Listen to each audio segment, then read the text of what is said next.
Welcome back to our channel. So नोंथांमोनखौ जोंनि गुबुन मोनसे भिडिअ बरायग्रोनाय जाबाय। सो नोंथांमोननो दिनै बे भिडिअनि गेजेरजों होनाय जादों बेवहाय थांनाय एसएसएलसी जा 2020 बा 2019 आव जा ट्रान्सलेसन फैदोंमोन बेखौ बानायनो थिननायलाय आं बेखौ बानायनो थाखाय बे भिडिअ नाजाबाय। सो नोंथांमोना बे भिडिअनि गेजेरजों बे थांखांनाय जा ट्रान्सलेसन फैदोंमोन बेनि एन्सारफोरखौ नोंथांमोना नैबे भिडिअनि गेजेरजों गोरलैनो मोननो हागोन। सो नोंथांमोना भिडिअखौ स्किप खालामालासे जोबजासिम नाय, अब्लाना नोंथांमोना बेनि गासैबो जा एसएसएलसी मेट्रिक आनजादाव ट्रान्सलेसन फैदोंमोन बेनि एन्सारखौ नोंथांमोना गोरलैनो मोननो हागोन। सो गोबाव खालामालासे भिडिअखौ स्टार्ट खालामनोसै। दा 20 ट्रान्सलेसन बेवहाय नाम्बार 1 कुइसनाव नोंथांमोना नुनो मोनदों अख्राङाव जोमै गैयामोन, बेनि एन्सारा जागोन देयर वाज नो क्लाउड इन द स्काई। बेयाव दङ फोरोंगिरिया बुंदोंमोन जेब्लाबो सैथो बाथ्रा बुं। The teacher said always speak the truth। Number सीआव दङ नों दैमाखौ सानस्रिना बारनो हागोन ना? Can you swim across the river। Number डीआव दङ रादायखौ लाखिनांगौ। Promises should be kept। Number ईआव दङ बेरे मोदैया जानो गोदै। Honey taste sweet. बेनिफ्राय नाम्बार एफआव दङ आंनो गंसे रेबगन नांगौ। I need a PAN.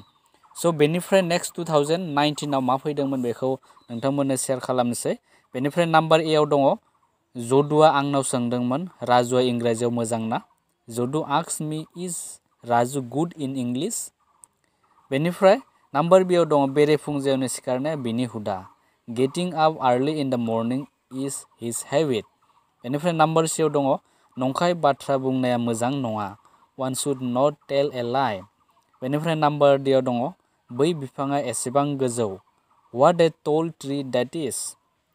बेनिफ्राय नाम्बार ईआव दङ बिजाबा आरांगा सायाव दं। द book is on the table.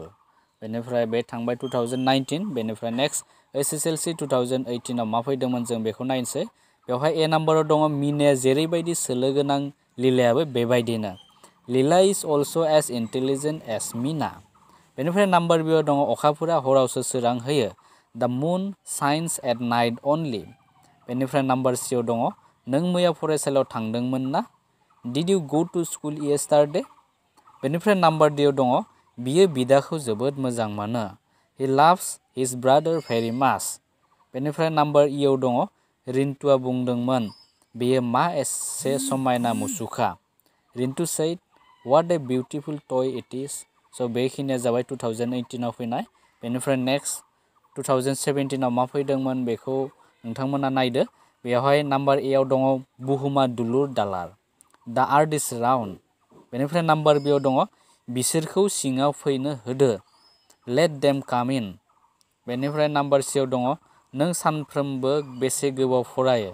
How माच टाइम डु यू स्टाडि डेइलि। बेनिफ्राय नाम्बार डीआव दङ दिनै हराव अखा हानो हागौ। It may rain tonight. बेनिफ्राय नाम्बार ईआव दङ बोराया जोबोर लासै बुङो। द ओल्ड मैन स्पीक्स भेरि स्ल'लि। बेखिनिया जाबाय 2017 आव फैदोंमोन। बेनिफ्राय नेक्स्टआव जाबाय 2016 आव फैनाय। बेवहाय ए नाम्बारा दङ बे बिजाबा आंनि आरो बैयो नोंनि। This book is mine and that is yours. बीआव दङ सनाया रोखोमसे बेसेन गोसा धातु। Gold is a valuable metal. बेनिफ्राय नाम्बार सीआव दङ अन्नानै बिखौ दरजाखौ खुलिनो बुं। प्लिज टेल हिम टु अपेन द डोर। डी नाम्बाराव दङ बियो जेब्ला फैदोंमोन आं रादाब बिलाइ फरायगासिनो दंमोन। I was reading a newspaper when he came. बेनिफ्राय नाम्बार ईआव दङ लामा बारनाय समाव सांग्रां जा। सो बेखौ नोंथांमोना लिरनो हायो बी केयारफुल व्हाइल क्रसिं द रोड। बे जाबाय 2016 आव फैदोंमोन। बेनिफ्राय नेक्स्ट 2015 आव फैबाय बिदि। ए नाम्बाराव दङ आइया आंखौ सोंदोंमोन थार खोथा बुंदों ना? मादार said to me are you speaking the truth. बेनिफ्राय बी नाम्बाराव दङ आं सानस्रिनो हायि बादियानो। I almost do not know how to swim. बेनिफ्राय नाम्बार सीआव दङ नों माब्लाबा सिंह नुबाय ना? Have you ever seen a lion. बेनिफ्राय नाम्बार डीआव दङ जाय मानसिया दिनै जोंनि फरायसालियाव फैदोंमोन बिखौ आं सिनायो।